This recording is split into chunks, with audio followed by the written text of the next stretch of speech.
Understanding virtue and honesty, well, that's just as important as understanding wickedness and deception. Understanding a subject from both ends gives us a full perspective. This creates clarity. The subject of philosophy or even spiritual advancement is always about perspective, how we see our reality. Every experience, every emotion, even the many colors of virtue has a polar opposite, which offers us contrasts. And this provides us perspective. You wouldn't appreciate a warm bath if you've never experienced a cold one, would you, right?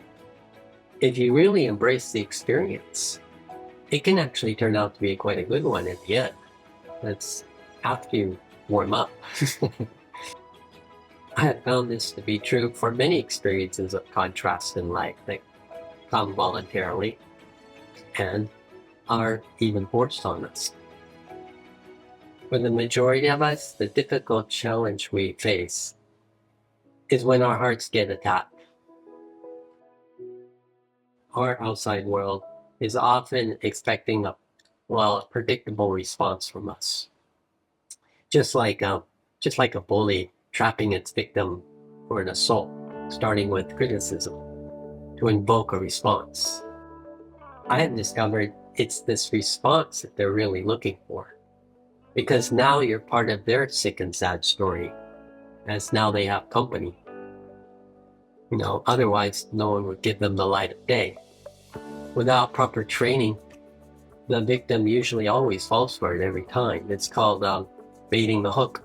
And we all know how this ends for us, judging from our own personal patterns of response. Narcissistic people use a twisted reverse psychology all the time, to various degrees. They live inside of their own glass bubble, which reflects a inverted reality to what people are experiencing on the outside of that bubble. These problem individuals, they grow up and become victims of their own demise, creating a whole wake-up damage in their lives and everyone connected to them. The real question on the table here is, how do we manage the personal suffering that results from getting burned emotionally? Well, I think of it as a game of fishing. If you really want to catch a fish, you got to learn how to bait the hook. But what if the fish was smart enough to learn this also? That fish would be very difficult to catch, a very difficult challenge for the fishermen, to say the least. So who are the fish and who are the fishermen in this world that we live in? It can be a very elusive question indeed. Perhaps because everybody's fishing for something. Some folks make a living of it. So the inconvenience truth here is we all play a small or a larger role in the game of either the fisherman or the invasive fish, or sometimes both in the case of middle management. In this perspective, we can understand the nature of the fisherman and the game of being fish.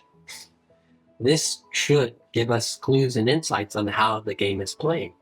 This certainly would help us to navigate around dangerous waters, would it not? Power-hungry, narcissistic people can certainly turn dark and spoil the party for everybody. Because evil, or the absence of virtue, is a life of its own, it needs to survive. And this usually means, creating terror.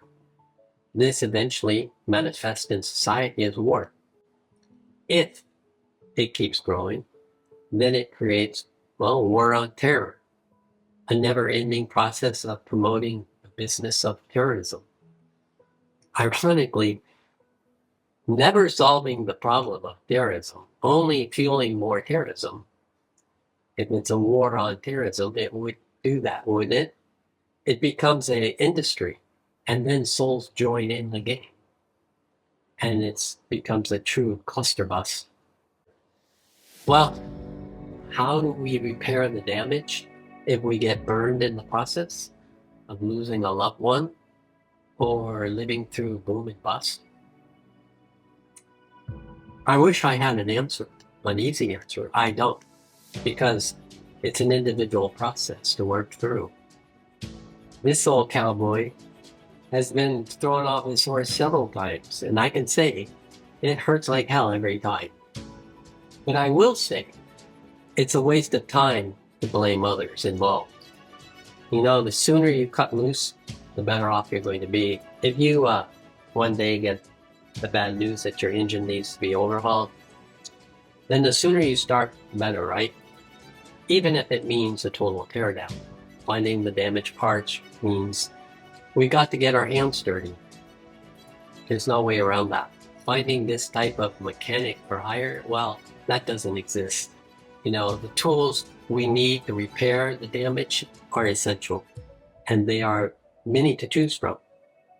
For instance, friendliness is this support from others we get in the repair process.